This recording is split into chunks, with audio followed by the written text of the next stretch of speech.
Bonjour, mon nom est Régent Saint-Hilaire. Je vais vous présenter les nouveautés de la salle de montre du mois d'octobre pour le secteur adulte.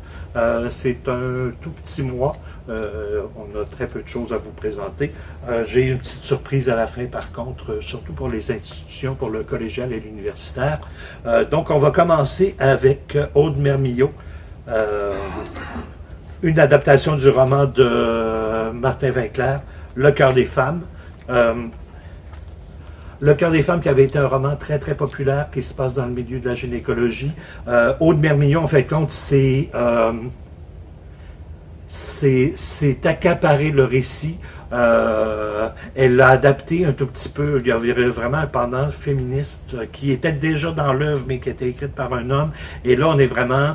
c'est une jeune femme qui est généraliste, qui va aller passer, qui va faire un stage en gynécologie avec un médecin qui a vraiment, le docteur Karma, qui a vraiment une très, très grande réputation dans le milieu, qui a une approche très, très humaine. Et en fin de compte, elle a son espèce de... Bon, ce que le docteur Karma lui dit, c'est qu'il va falloir qu'elle se déprogramme, qu'elle est programmée par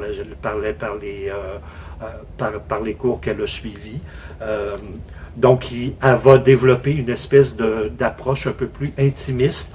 On va avoir aussi à l'occasion, elle va rencontrer une patiente et on va avoir en fait compte Sabrina. Et on va nous présenter Sabrina, en fait compte, un peu le profil psychologique de cette personne-là et son vécu. On va aborder aussi les thèmes de l'intersexualité. Il y a un petit punch que je ne pourrais vraiment pas vous vendre. Donc, c'est vraiment un récit très intimiste, merveilleux. Aude Mermillot qui se révèle vraiment comme une dessinatrice là, assez importante et aussi comme une autrice. Donc, c'est quelqu'un vraiment à suivre et c'est vraiment fabuleux. On continue avec Simon Labelle, un Québécois aux éditions Mécanique Générale, Ma vie en lo-fi. Simon Labelle qui a des problèmes de surdité, qui fait de l'acouphène. Donc c'est des blagues en une page, un peu des strips. Autour justement de la surdité, beaucoup de gags avec les appareils auditifs. Sur, en fin de compte, l'adaptation sur l'espèce de marginalisation aussi des personnes qui ont un handicap auditif. C'est touchant, c'est du noir et blanc, c'est très, très... comme vous pouvez voir, c'est ça, c'est du gros plan, on est vraiment dans le cœur de l'action. C'est assez touchant, c'est très drôle. Une espèce d'humour, là... aigre doux, c'est vraiment fabuleux.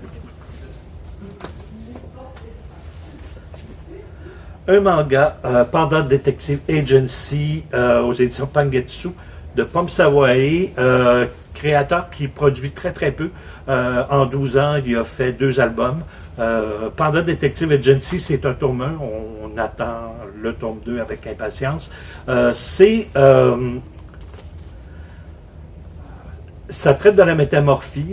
En fait, on est au Japon et il y a un virus en fait qui affecte certains humains et qui les fait se métamorpher en animaux.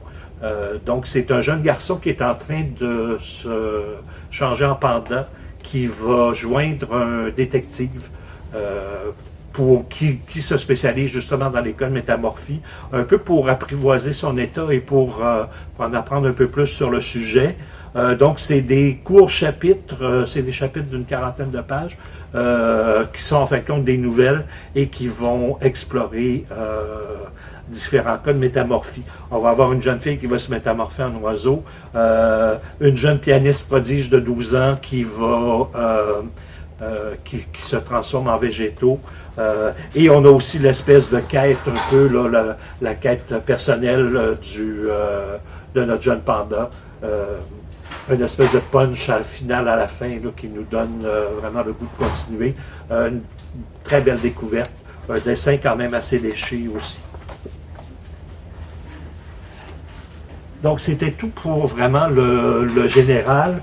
Il y a une maison d'édition qui vient tout juste d'être distribuée au Québec,